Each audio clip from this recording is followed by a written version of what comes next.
Hello everyone, myself Gajendra Kumar from Government College of Nursing Churu. So today I discuss a new topic on pharmacology, chemotherapy. Chemotherapy क्या होती है? जो cancer होता है उसके against में जो ड्रग देते हैं उसे कहते हैं केमोथेरेपी। यानी यह है एंटी कैंसर ड्रग्स, ये है एंटी कैंसर ड्रग्स। ठीक है, तो केमोथेरेपी वो ड्रग्स होती है जो कैंसर के अगेंस्ट में देते हैं हम। अब कैंसर क्या होता है? What is cancer? तो जब बॉडी में अबनॉर्मल ग्रोथ होने लग जाए सेल की, वो भी रैपिडली, सेल की जो ग्रोथ है वो बहुत ज्यादा हो जाए, रैपिडली हो, तो abnormal and rapidly growth of cell. जो सेल्स है बॉडी में, अनलिमिटेड सेल्स होती है, यदि उनकी जो ग्रोथ है वो और ज्यादा हो जाए, ठीक है, तो उसे कैंसर सेल्स में कहते हैं, तो उसे कैंसर सेल कहते हैं। अब कैंसर में क्या होता है और जो नॉर्मल सेल होती है उनमें क्या होता है? तो जो नॉर्मल सेल होती है उनकी बात करते हैं हम। नॉर्मल सेल, नॉर्मल सेल में जो डिवीजन होता है उसके लिए दो फेज होती है। पहली होती है इंटरफेज,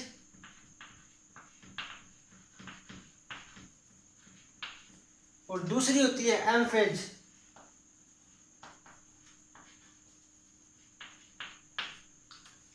ठीक है, इंटरफेज और सेकंड होगी एम फेज।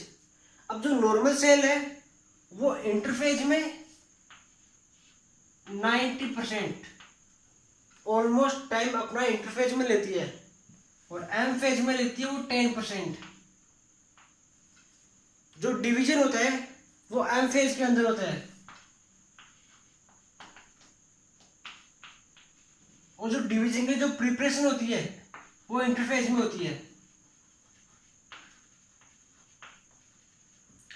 ठीक है, इतना समझ में आ गया कि जो इंटरफेज है उसमें 90% टाइम लेती है सेल है, उसको प्रिपरेशन, जो डिवीजन है उस डिवीजन की प्रिपरेशन के लिए 90% टाइम है वो इंटरफेज में होता है, और जो 10% टाइम बचा है वो एम फेज में होता है, और एम फेज में सेल है वो डिवीजन कर लेती है। अब यहाँ पे क्या हो रहा है? जो पहले सेल तैयारी कर रही है, प्रिपरेशन कर रही है, उसके लिए उसको 90% मतलब ज़्यादा से ज़्यादा समय प्रिपरेशन में लगता है।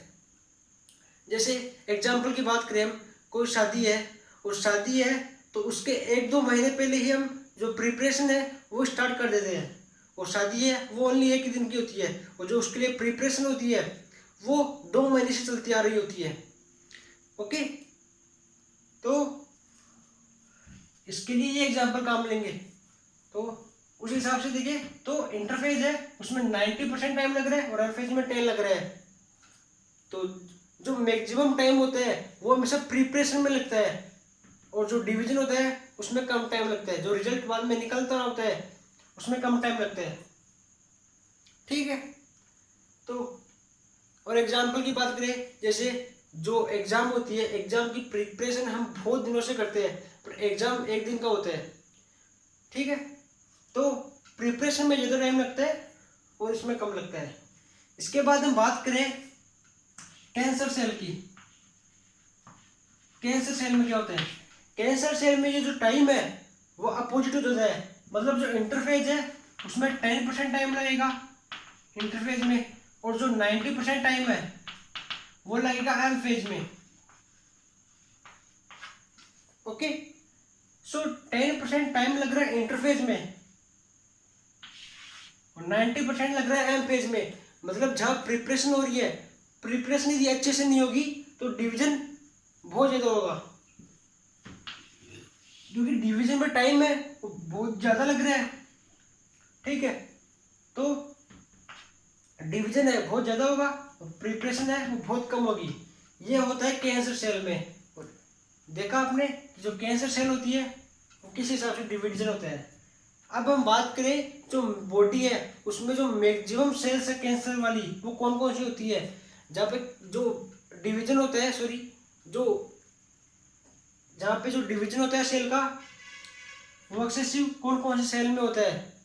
ओके, तो मैक्सिमम डिवीजन वाली सेल कौन कौन सी है, पहले पहले बात करें हम तो ये है हेयर सेल। ठीक है, जो मैक्सिमम डिवीजन हो रहा है उस सेल की बात कर रहे हैं। अब मैक्सिमम डिवीजन होगा तो कीमोथेरेपी ड्रग्स क्या करेगी, जो एक्सेसिव डिवीजन हो रहा है सेल का उन सेल्स को नष्ट करेगी, डिस्ट्रॉय करेगी। तभी तो खाया हमने एंटी कैंसर ड्रग्स है। मतलब जो कैंसर सेल्स क्या होती है, अब नॉर्मल ग्रोथ करती है, रैपिडली ग्रोथ करती है, उन रैपिडली ग्रोथ करने वाली सेल्स को कीमोथेरेपी डिस्ट्रॉय करेगी। कीमोथेरेपी का काम बता दिया मैंने, रैपिडली ग्रोथ करने वाले सेल को डिस्ट्रॉय करेगी। अब हम देखिए बॉडी में रैपिडली ग्रोथ कौन कौन सी सेल करती है। तो बॉडी में रैपिडली ग्रोथ करने वाली सेल में सबसे पहले हमने देखा hair cell. Hair cell hair cell की बात करें तो हम बाल कटवाते हैं तो 15 से 20 दिन बाद में हमारे बाल दोबारा आ जाते हैं। किसके कारण होता है, यहाँ पे जो सेल्स है उसमें ग्रोथ है वो बहुत ज्यादा हो रही है, सेल्स में डिवीजन हो रहा है बहुत ज्यादा हो रहा है। हेयर सेल या नेल सेल दोनों की बात हो गई। दूसरी हम बात करें तो बोन मेरो सेल।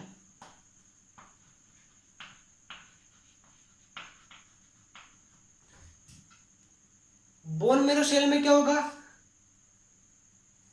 ये क्या करती है bone marrow, RBC, WBC, platelets,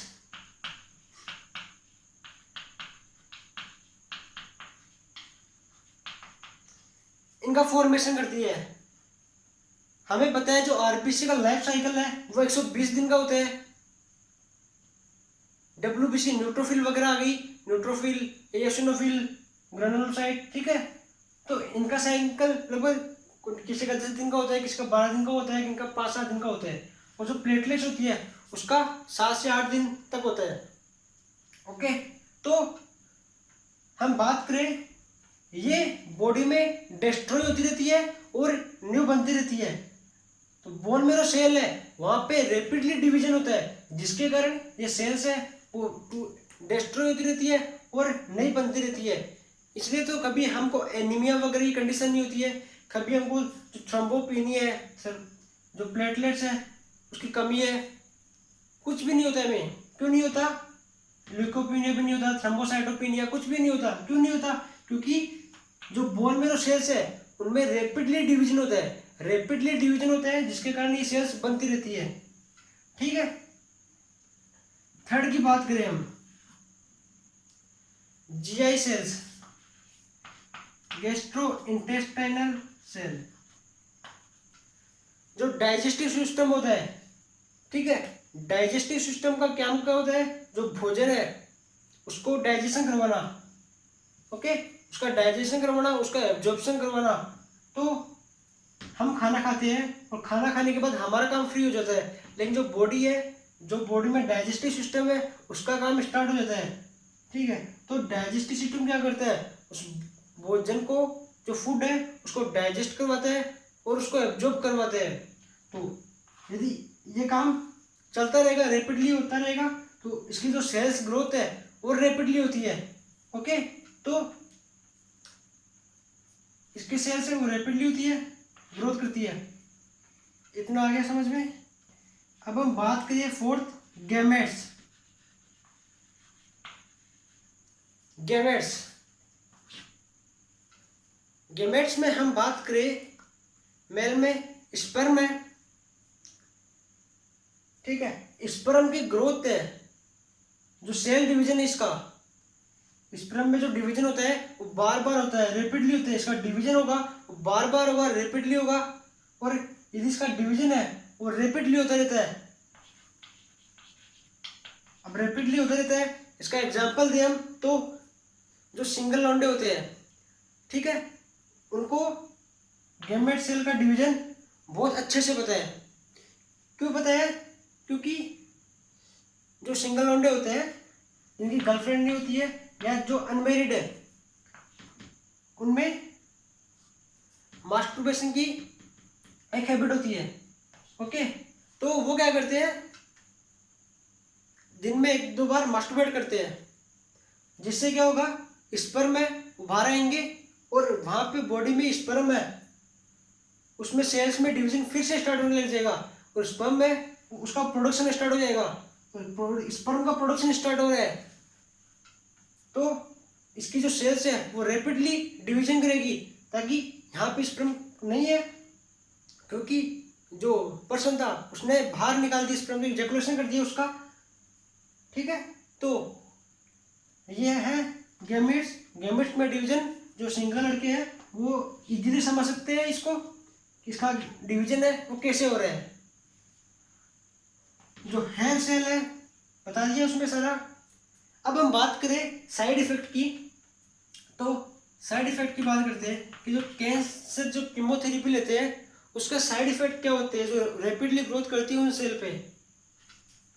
अब भाई हेयर सेल है, हेयर सेल पे क्या होगा, रैपिडली ग्रोथ कर रही है और हम कीमोथेरेपी ले रहे हैं, जो पेशेंट है कैंसर का पेशेंट है और वो कीमोथेरेपी ले रहे हैं, और कीमोथेरेपी ले रहे हैं, जो उसकी हेयर सेल है उसको, जो हेयर है उसको आने नहीं देगा।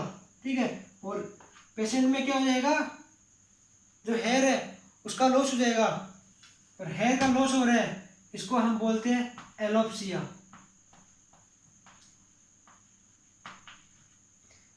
हेयर का लॉस हो रहा है उसको बोलते हैं एलोप्सिया।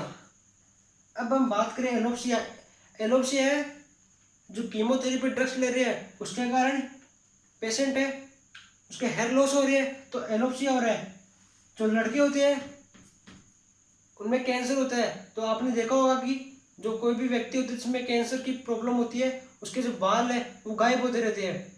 यदि ये कैंसर फीमेल में हो जाए तो फीमेल के बाल है वो भी गायब हो जाएंगे। ठीक है, मेल तो इस कंडीशन को फेस कर सकते हैं, लेकिन बट फीमेल है उसको फेस नहीं कर पाती है। इसका जो नॉर्मल होता है 6 मंथ तक होता है, 6 मंथ के बाद कीमोथेरेपी से बाद में इसके जो हेयर है वो आने लग जाते हैं। इसके बाद में है बोन मेरो में इसका क्या इफेक्ट पड़ेगा, तो बोन मेरो में पिनोसाइटोपिनिया, पेनसाइटोपिनिया,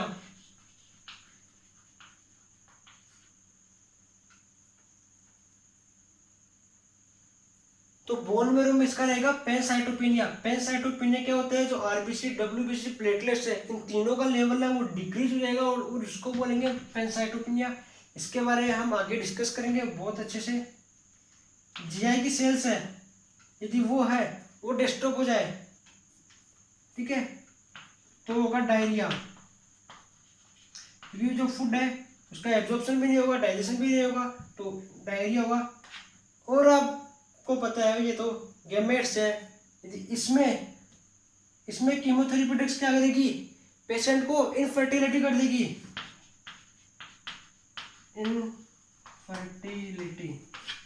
इनफर्टिलिटी कर रही है जब पेशेंट को, तो इससे बड़ा काम तो हो ही नहीं सकता। क्योंकि जो सोसाइटी होती है किसी को पता लग जाए कि इसमें जो फर्टिलाइजेशन की क्षमता है, कैपेसिटी है वो नहीं है, तो लोग उसका मजाक उड़ाएंगे, और जो मजाक उड़ाते हैं सबसे पहले वो पास वाले होते हैं। तो इनफर्टिलिटी है तो बहुत सीरियस कंडीशन है। ठीक है, तो ये हमने साइड इफेक्ट देख लिए इसके। अब हम बात करेंगे, एक साइड इफेक्ट होता है nausea vomiting, nausea vomiting, nausea vomiting. और नोजिया वोमिटिंग हो रहा है पेशेंट में, क्यों हो रहा है इसका भी हम रीजन बताएंगे। जो ब्रेन होता है वो ब्लड ब्रेन बैरियर से कवर होता है, ठीक है, जिसके कारण जो ब्रेन है उसको प्रोटेक्शन मिलता है। लेकिन जो ब्लड ब्रेन बैरियर होता है वो हर जगह नहीं होते हैं। जो ब्रेन है उसके हर जगह नहीं, जैसे यहाँ पे है बट यहाँ पे नहीं है, यहाँ पे है बट यहाँ पे नहीं है, और यहाँ पे है बट यहाँ पे नहीं है, तो हर जगह नहीं हो रहा। और आपको पता है जो नोजिया वोमिटिंग है उसका सेंटर होता है वो मेडुला ओब्लोंगेटा होता है, और इसका सेंटर मेडुला ओब्लोंगेटा होता है। तो जो ये ब्लड बैरियर से कवर नहीं है यही मेडुला ओब्लोंगेटा होता है, ठीक है। तो यहाँ पे जो ड्रग्स लेंगे हम कीमोथेरेपी वो ब्लड में आएगी, और ब्लड में आने के बाद यहाँ पे आ जाएगी मेडुला ओब्लोंगेटा के पास, ब्लड सप्लाई हो रहा है, ठीक है। और यहाँ पे आने के बाद जो पेशेंट है उसको नोजिया वोमिटिंग तो होगी, ठीक है। ब्लड में जो भी कंटेंट आएगा वो मेडुला ओब्लोंगेटा के पास तो आएगा। फिर मेडुला ओब्लोंगेटा का सेंटर हमने देखा, नोजिया वोमिटिंग का सेंटर हमने देखा मेडुला ओब्लोंगेटा, या इसका नाम दूसरा नाम है CTZ, कीमोथेरेपी ट्रिगर्स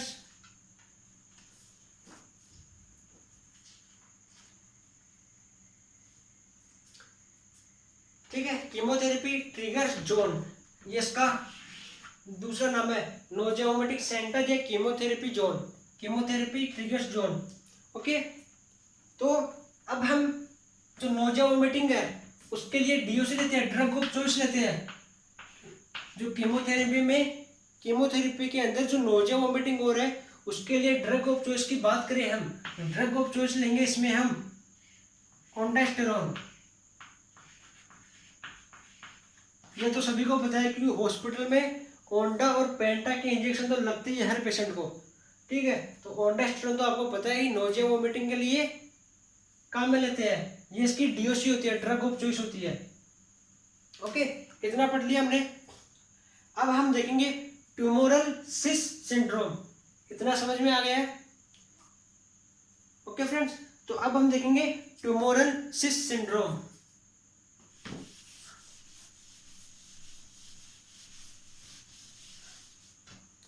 देखिए इधर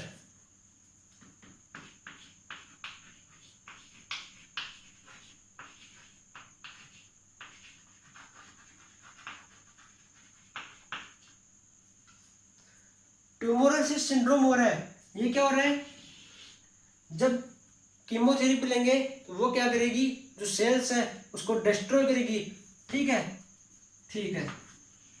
ये सेल्स है, सेल्स के अंदर पोटेशियम पाए जाते हैं, सेल्स के अंदर फॉस्फेट पाए जाते हैं, सेल्स के अंदर यूरिक एसिड पाया जाता है। जो एवरी सेल्स होती है सभी में ये कंटेंट देखने को मिलेंगे। अब भी कीमोथेरेपी ड्रग्स ले रहे हैं वो क्या करेंगे, सेल्स है उसको डिस्ट्रॉय करेंगे, ये कंटेंट है, सेल डिस्ट्रॉय होगी, कंटेंट है वो ब्लड में रिलीज हो गए। और कीमोथेरेपी ड्रग्स क्या करती है, जो रैपिडली ग्रोथ कर रही है सेल सभी को डिस्ट्रॉय करेगी। तो ब्लड में पोटेशियम का लेवल इंक्रीज, फॉस्फेट का लेवल इंक्रीज, यूरिक एसिड का लेवल इंक्रीज, कैल्शियम का जो पोटेशियम का लेवल इंक्रीज हो रहा है उसको क्या बोलेंगे, हाइपरकैलेमिया।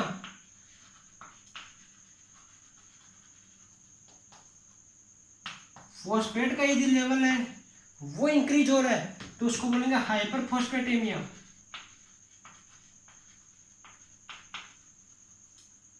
और यूरिक एसिड का हो रहा है हाइपर यूरेमिया, ओके। हमें इतना समझ में आ गया कि जो ट्यूमोरल सिस सिंड्रोम है उसमें जो सेल्स है वो डिस्ट्रॉय हो जाती है, और जो सेल्स के अंदर जो सब्सटेंस है वो ब्लड में रिलीज हो जाता है, और ब्लड में रिलीज होने के कारण जो उसका लेवल है वो हाई हो जाएगा। इन तीनों का लेवल हाई हो रहा है तो हमें ये कंडीशन देखने को मिल रही है, ओके। अब हम बात करें एक चीज की, जो कैल्शियम होता है उसकी, कैल्शियम और फॉस्फेट दोनों का बड़ा गहरा रिश्ता है। कैल्शियम और फॉस्फेट है,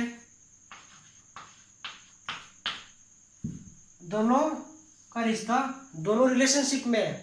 तो दोनों रिलेशनशिप में है तो ये इसका साथ कभी नहीं छोड़ेगा, ठीक है, फॉस्फेट कैल्शियम का साथ कभी नहीं छोड़ेगा, तो फॉस्फेट जहां जाएगा इसको बाइंड कर लेगा। ओके, अब फॉस्फेट ने इसको बाइंड कर लिया। लव में क्या होता है, लड़का लड़की को बाइंड पकड़ लेता है, यहाँ पे हम फॉस्फेट ने कैल्शियम को पकड़ लिया। पकड़ लेने से क्या होगा, दोनों रिलेशनशिप में पकड़ सकते हैं इसको। तो फॉस्फेट है यहाँ पे इंक्रीज हो रहा था, तो फॉस्फेट का लेवल इंक्रीज हो रहा है और ये कैल्शियम के साथ बाइंड होगा। ठीक है, कैल्शियम के साथ बाइंड होगा तो जो ये तो उसका लेवल तो इंक्रीज है, बट कैल्शियम का लेवल को डिक्रीज कर देगा। ये जो ब्लड में कैल्शियम का लेवल है उसको डिक्रीज कर देगा। तो हमने 3 देखे थे, hyperkalaemia, hyperphosphataemia, hyperuricaemia, और अब चौथा निकल के आया है हाइपोकैल्सीमिया। हाइपोकैल्सीमिया ये देखने को मिलेगा अब। ओके, तो इतना हमें इजीली समझ में आ गया। अब हम बात करें हाइपर यूरेमिया। हाइपर यूरेमिया क्या होता है, जब यूरिक एसिड है उसका लेवल ब्लड में इंक्रीज हो जाए तो हाइपर यूरेमिया देखने को मिलेगा। अब हाइपर यूरेमिया किसके कारण हो रहा है,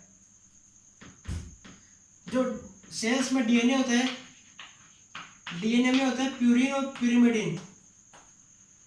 एक होता है प्यूरिन, एक होता है प्यूरिमिडीन। ओके, सो जो प्यूरिन है उसका मेटाबॉलिज्म होगा जेंथोज जेंथिन ऑक्सीडेज।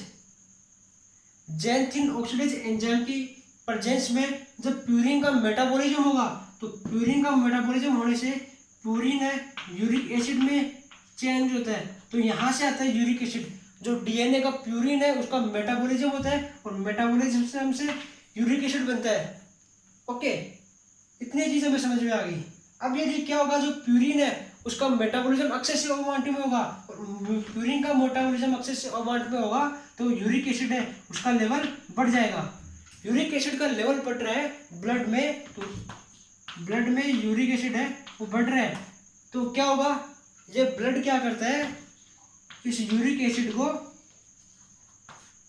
जॉइंट्स में ले जाएगा। ब्लड यूरिक एसिड को जॉइंट में ले जाएगा और जॉइंट में ले जाने के बाद क्या होगा, यहाँ गाउट डिजीज कर देगा। ये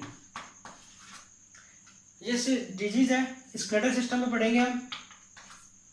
ठीक है, तो गाउट डिजीज कोज कर रहे हैं। अब गाउट डिजीज कैसे हो रही है कि जब यूरिक एसिड है उसका लेवल एक्सेसिव हो जाए ब्लड में, तो ब्लड हर बॉडी पार्ट को सप्लाई करता है और जॉइंट में आके यहाँ एक्यूमुलेट हो जाएगा। जब यूरिक एसिड का एक्यूमुलेशन हो रहा है तो इसको बोलेंगे गाउट डिजीज। ठीक है, इतना तो समझ में आ गया हमें, क्योंकि ये अब हम बोले जो गाउट डिजीज है वो किसके कारण हो रही है, वो हो रही है प्यूरिन मेटाबॉलिज्म के कारण हो रही है। प्यूरिन मेटाबॉलिज्म, ठीक है, प्यूरिन मेटाबॉलिज्म के कारण हो रही है। तो अब हम इस ड्रग्स, इस जो यूरिक एसिड है इसको कम करेंगे। कम करने से क्या होगा, जो ब्लड में इसका लेवल कम होगा और जो यूरिक एसिड है वो जॉइंट में कम होगा। ठीक है, तो प्यूरिन मेटाबॉलिज्म से हो रहा है, तो इसके लिए हम ड्रग ऑफ चॉइस है जो जेनथिन ऑक्सीडेज है उसको इनहिबिट कर देंगे ताकि यूरिक एसिड का फॉर्मेशन ना हो। और किसके कारण हो रहा था, प्यूरिन के कारण। तो इसकी ड्रग ऑफ चॉइस है वो होगी एलोप्यूरिनोल।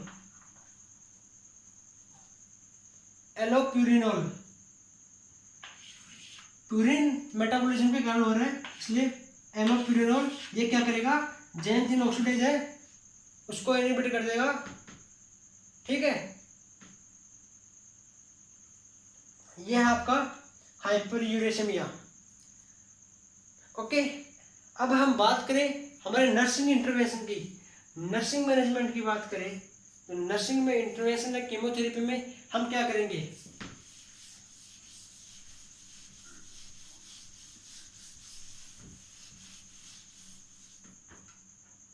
Nursing intervention.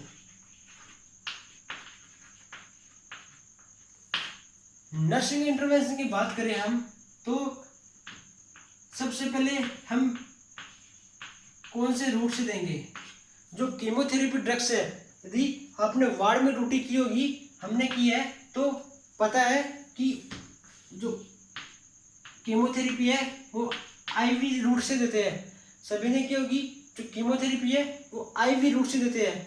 ठीक है, अब इंट्रावेन, अब हम बात करें डोज की, तो डोज है वो पेशेंट की हाइट और वेट के हिसाब से देंगे, मतलब body surface area, body surface area के हिसाब से हम जो पेशेंट को ये डोज देंगे। और बॉडी सरफेस एरिया में वेट और हाइट, HIG हाइट, तो हाइट और वेट के हिसाब से हम ये ड्रग्स देंगे। अब क्या होगा, जो पेशेंट है उसको हम हाइट और वेट नहीं पूछेंगे, हम पेशेंट का वेट खुद मेजर करेंगे, खुद असेस करेंगे, फिर ये ड्रग्स है वो देंगे हम। ठीक है, अब हमने बात की थी पैनसाइटोपेनिया। पैनसाइटोपेनिया क्या होता है? बोन मेरो सेल्स है उसका डिस्ट्रक्शन हो जाता है, और उसको बोलेंगे हम पैनसाइटोपेनिया। यदि आरबीसी है उसका लेवल डिक्रीज हो रहा है, ठीक है, आरबीसी का लेवल डिक्रीज हो रहा है, तो हम क्या बोलेंगे इसको? एनीमिया की कंडीशन हो जाएगी पेशेंट में। आरबीसी है उसका लेवल डिक्रीज हो रहा है, एनीमिया हो रहा है। डब्ल्यूबीसी है उसका लेवल डिक्रीज हो रहा है, सबसे पहले इन्फेक्शन होता है बॉडी में, तो सबसे पहले न्यूट्रोफिल आती है, और न्यूट्रोफिल वगैरह इनका लेवल है वो डिक्रीज हो जाएगा, और इनका लेवल डिक्रीज हो जाएगा तो इम्यून जो सिस्टम है वो कमजोर हो जाएगा, वीक हो जाएगा, तो इम्यूनो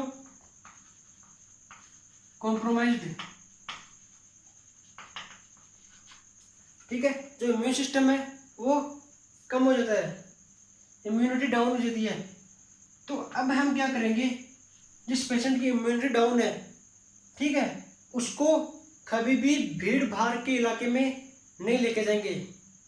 ठीक है, जिस पेशेंट की इम्यूनिटी डाउन है तो लोग क्या करते हैं कि जाते हैं बाबा जी वगैरह के पास, तो यदि वहाँ पे बाबा जी को यदि कोई इन्फेक्शन वगैरह है और इन्फेक्शन यदि पेशेंट को आ गया, तो पेशेंट की इम्यूनिटी वैसे भी डाउन है, एंटीबॉडी वो बन नहीं पाएगी और पेशेंट को और खतरा हो जाएगा।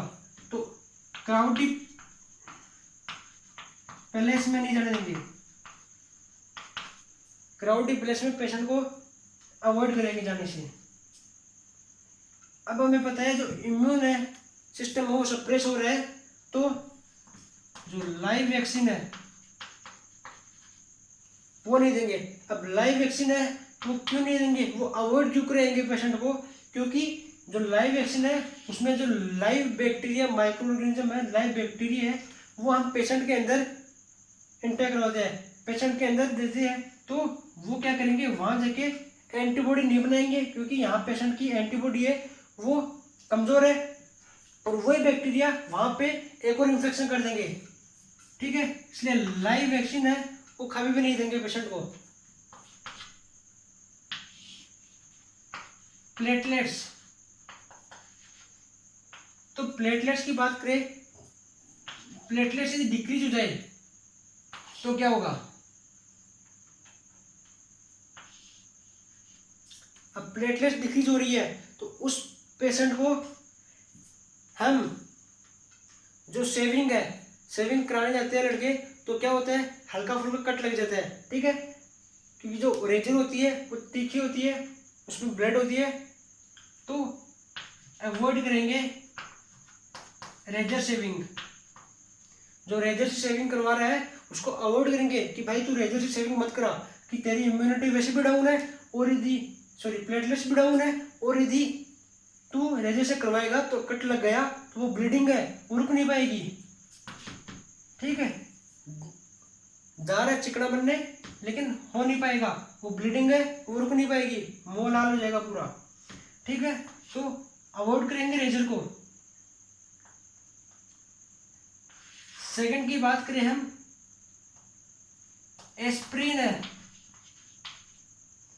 वो अवॉइड करेंगे। एस्प्रिन क्यों अवॉइड करेंगे? क्योंकि हमें पता है कि एस्प्रिन होती है वो एंटी प्लेटलेट्स ड्रग होती है, जो प्लेटलेट्स होती है उसका लेवल को डिक्रीज करती है। तो एस्प्रिन तो देंगे नहीं इस पेशेंट को, ठीक है, वरना सीरियस कंडीशन हो सकती है। ओके, और हम बात करें, अवॉइड करेंगे आईएम इंजेक्शन। अब हॉस्पिटल में आईएम इंजेक्शन लगाते हैं तो क्या होता है, जो आईवी लगाते हैं हम, तो उसमें क्या होता है, हमारा मेन प्रायोरिटी है नर्सिंग वालों का कि हम इंजेक्शन लगाते हैं, बहुत ज़्यादा इंजेक्शन लगाते हैं, एक दिन में अनलिमिटेड, वार्ड में, ओटी में, अमोटी में, कहीं पर भी अनलिमिटेड इंजेक्शन लगाते हैं।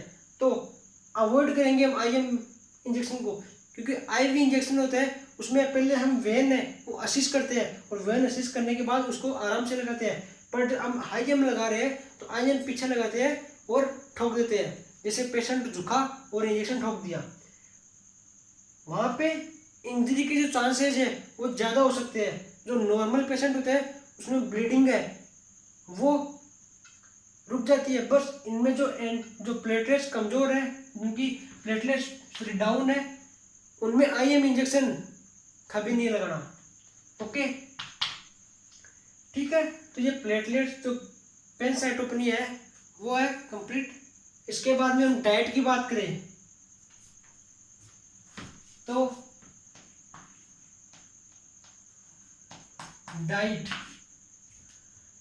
आप खुद बता सकते हो, क्योंकि पेशेंट में डायरिया हो रहा था, और डायरिया को रिमूव करने के लिए हम पेशेंट को फ्लूइड देंगे, इंक्रीज फ्लूइड टू पेशेंट। कितना देंगे?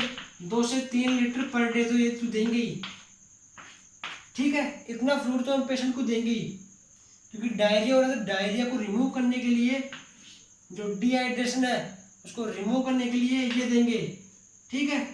अब आप बता सकते हो कि डायरिया हो रहा है तो पेशेंट में भोजन है उसका डाइजेशन नहीं हो रहा है, तो पेशेंट को फाइबर वाला कौन सा फूड देंगे?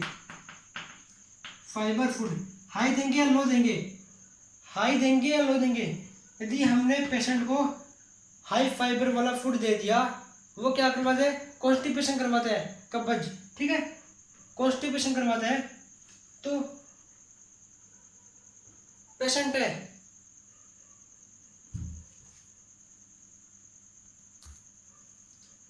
हम पेशेंट को कौन सा फाइबर वाला फूड देंगे? क्योंकि हम जो मैदा वगैरह खाते हैं वो क्या होती है? लो फाइबर की होती है, ठीक है, मैदा होती है वो लो फाइबर की होती है, उसके कारण कॉन्स्टिपेशन की प्रॉब्लम, यदि डेली खा रहे हैं तो उसके बाद में कॉन्स्टिपेशन की प्रॉब्लम है वो देखने को मिलेगी। ठीक, लो फाइबर के कारण कॉन्स्टिपेशन की प्रॉब्लम देखने को मिल रही है, ठीक है, तो हम पेशेंट को ये डाइट देंगे लो फाइबर, क्योंकि पेशेंट में डायरिया तो हो रहा है, हमें कॉन्स्टिपेशन करवाना है, ठीक है, तो हम देंगे उसको लो फाइबर फूड, ताकि उसका जो डायरेशन है, सॉरी डायरिया है वो ना हो।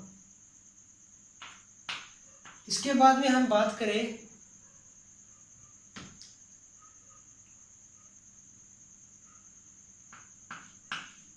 PURINE, purine diet. आपको पता है जो प्यूरिन है उसका मेटाबॉलिज्म हो रहा था, और मेटाबॉलिज्म होने से क्या हो रहा था? यूरिक एसिड का फॉर्मेशन हो रहा था, और यूरिक एसिड गाउट में जाके, सॉरी जॉइंट में जाके गाउट डिजीज कर रहा था। अब हम प्यूरिन डाइट है वो नहीं देंगे, लो प्यूरिन डाइट, ठीक है, जिनमें जो फूड होती है लगभग फूड में लगभग प्यूरिन पाया जाता है, तो प्यूरिन डाइट नहीं देनी है, क्योंकि ये क्या करवा रहा था? गाउट, ओके, जो गाउट थी प्यूरिन मेटाबॉलिज्म डिजीज थी। अब हम एक चीज की बात करें, इंपॉर्टेंट है कि हम आईवी इंजेक्शन देते हैं, ठीक है, केमोथेरेपी में, यदि पेशेंट को डेली एक ही वे में आईवी देते जा रहे, आया स्टाफ आया नर्स का, गया केमोथेरेपी के पेशेंट के पास, इंजेक्शन उठाया उसी वे में दिया, इंजेक्शन उठाया कैनुला लगा होता है उसी वेन में देते रहते। ठीक है, उस वेन में दिया तो डेली देने से वहाँ पे जो वेन थी उसमें इन्फेक्शन वगैरह हो जाएंगे, तो वेन का इन्फ्लामेशन हो जाएगा। इन्फ्लामेशन ऑफ वेन, अब वेन का इन्फ्लामेशन हो रहा है तो उसको बोलेंगे प्लीबाइटिस। प्लीबाइटिस, वेन के इन्फ्लामेशन को बोलते प्लीबाइटिस। ओके, अब फ्लीबाइटिस हो रहा है, अब क्या होगा, जो वेन है वो रप्चर हो जाएगी, उसका जितना भी ब्लड है वो बाहर आ जाएगा। अब वेन का जो ब्लड है वो बाहर आ गया, जिसके कारण क्या होगा, नेक्रोसिस। क्योंकि प्लीबाइटिस के कारण क्या होता है, इन्फ्लामेशन हो रहा, और इन्फ्लामेशन के कारण जो वेन है, ठीक है, वो रप्चर हो जाएगी, उसका जो ब्लड है पूरा बाहर आ जाएगा, और वेन का ब्लड बाहर आ रहा है उसको बाद में टिश्यू में नेक्रोसिस स्टार्ट हो जाएगा। ठीक है, टिश्यू में नेक्रोसिस स्टार्ट हो जाएगा। अब हमें क्या करना है, ड्यू टू ए नर्स, हम नर्स है, नर्स वाले क्या करेंगे, जो आईवी इंजेक्शन है उसके साइट को चेंज कर देंगे। आईवी साइट है वो पेशेंट की चेंज करते रहेंगे, और आईवी साइट पेशेंट की चेंज करते रहेंगे तो पेशेंट को फ्लेबाइटिस है वो नहीं होगा। ओके, तो ये हमने किया। और हमने साइकोसोशियल साइड इफेक्ट है, जो नॉर्मल साइड इफेक्ट थे वो देखे थे हमने, और उनमें दो थे वो साइकोसोशियल थे। साइकोसोशियल वाला आ रहा है कि साइकोसोशियल साइड इफेक्ट है वो बताइए। जो नॉर्मल साइड इफेक्ट 4 बताए थे मैंने, उसमें से 2 साइकोसोशियल है, वो कौन कौन से है। पहला है एलोप्सिया।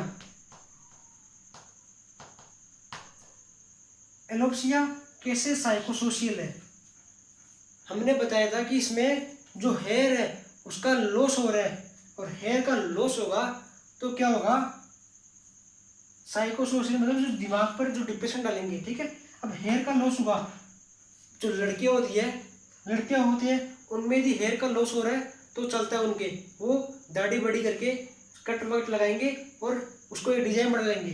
ठीक है, डिजाइन बना लेंगे उसको नहीं है तो उनमें तो ये फैशन हो जाएगी। बट जो गर्ल्स होती है वो बालों के कारण बहुत फेमस होती है। जो गर्ल्स के बाल है वो किसी भी लड़के को अपनी ओर जो अट्रैक्शन कर लेते हैं। यदि गर्ल्स में कीमोथेरेपी चल रही है, कैंसर उसको कीमोथेरेपी चल रही है, तो उसके बाल है वो उड़ेंगे, तो उसके जो सुनहरे बाल है वो हट जाएंगे, और सुनहरे बाल हट जाएंगे तो उसकी जो ब्यूटीनेस है वो डाउन हो जाएगी, और ब्यूटीनेस डाउन हो गई तो उसके लिए इससे बड़ा सदमा कुछ हो ही नहीं सकता। ठीक है, अब वो कहीं भी जा रही है तो लोग उसके बारे में बातें करेंगे। ठीक है, वो यदि पढ़ रही है, एजुकेशन इंस्टीट्यूट में जा रही है, वहाँ नहीं जाएगी क्योंकि अब उसके बाल नहीं रहे। ठीक है, बालों के कारण फेमस हुआ करती थी, बालों के कारण उस पर जो लड़के हैं वो लट्टू हुआ करते थे। अब ये नहीं होगा, इसलिए जो उसमें साइकोसोशियल की प्रॉब्लम डेवलप कर देगा। दूसरे हम बात करें इनफर्टिलिटी,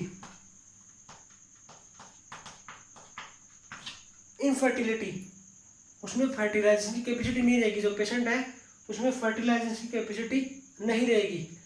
साहब पेशेंट है उसमें कीमोथेरेपी से जो स्पर्म है, पहले तो मजा आ रहा था। ठीक है, पहले तो जो सेल है उसका डिवीजन बढ़ा रहे थे और करवा रहे थे, दिन रात लगे पड़े थे। बट अब क्या होगा, कीमोथेरेपी ड्रग्स ने क्या किया, इनफर्टिलिटी कर दिया, अब नहीं निकलेंगे। ठीक है, तो इनफर्टिलिटी होगा। अब किसी को पता चला यार भाई इसको इनफर्टिलिटी है, वो उसके मजे लेगा पूरे, और उसको खूब चिढ़ाएंगे, तो उसको जो डिप्रेशन है उसमें जा सकता है पेशेंट। उसको साइकोसोशियल पेशेंट है, उसको 2 ही प्रॉब्लम हो सकती है। ओके फ्रेंड्स, नेक्स्ट लेक्चर में हम बात करेंगे कीमोथेरेपी के जो ड्रग्स है उनके बारे में। अभी के लिए इतना ही, ठीक है। यह फर्स्ट पार्ट था, सेकंड पार्ट हम बाद में अपलोड करेंगे। कीमोथेरेपी आज का टॉपिक है वो हाफ में कंप्लीट हो चुका है। अब जो ड्रग्स आएगी इसमें जो मेन जो ड्रग्स वगैरह है वो कहाँ पे उसकी टॉक्सिसिटी हो रही है वो हम नेक्स्ट लेक्चर में देखेंगे। इतना था, सब कुछ क्लियर करवा दिया मैंने बहुत ही इजीली से, ठीक है। तो आप है वो कीमोथेरेपी है उसको आप पढ़े अच्छे से। ओके फ्रेंड्स, यदि आपको कोई भी प्रॉब्लम हो रही है कीमोथेरेपी वगैरह में, यदि जो नोट्स है वो डाउनलोड नहीं हो रहे हैं तो आप हमें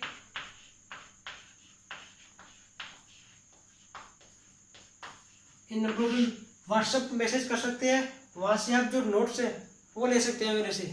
यदि आपसे डाउनलोड नहीं होते हैं डिस्क्रिप्शन लिंक से, और इसके जो नोट्स है वो जो नेक्स्ट वीडियो होगा उसके डिस्क्रिप्शन लिंक में इसके जो नोट्स है वो प्रोवाइड करा दिए जाएंगे। और कोई भी प्रॉब्लम होती है तो आप मुझे इस नंबर में मैसेज कर दिए, ठीक है फ्रेंड्स। तो ये हमारा टॉपिक था, आधा कंप्लीट हो चुका है, आधा हम नेक्स्ट लेक्चर में देखेंगे। वीडियो कैसे लगा, आप सेकंड पार्ट है उसी हिसाब से बनेगा जिस हिसाब से आपके कमेंट आएंगे, ठीक है। वीडियो को लाइक ज़्यादा आएंगे, कमेंट ज़्यादा आएंगे तो सेकंड पार्ट हम जल्दी अपलोड कर देंगे। Okay, so it's based on your comment and like, ठीक है फ्रेंड्स। और जो सब्सक्राइबर है वो इंक्रीज कीजिए। और आपका टॉपिक है जो कीमोथेरेपी का है वो आधा करवा दिया। हमारी एमएसएन है वो चलती रहेंगी कंटिन्यू। हमारा एक टॉपिक था बीच में कीमोथेरेपी का, ये हम कंप्लीट करवा के फिर दोबारा एमएसएन है वो स्टार्ट करवाएंगे, ठीक है। Okay friends, best of the luck.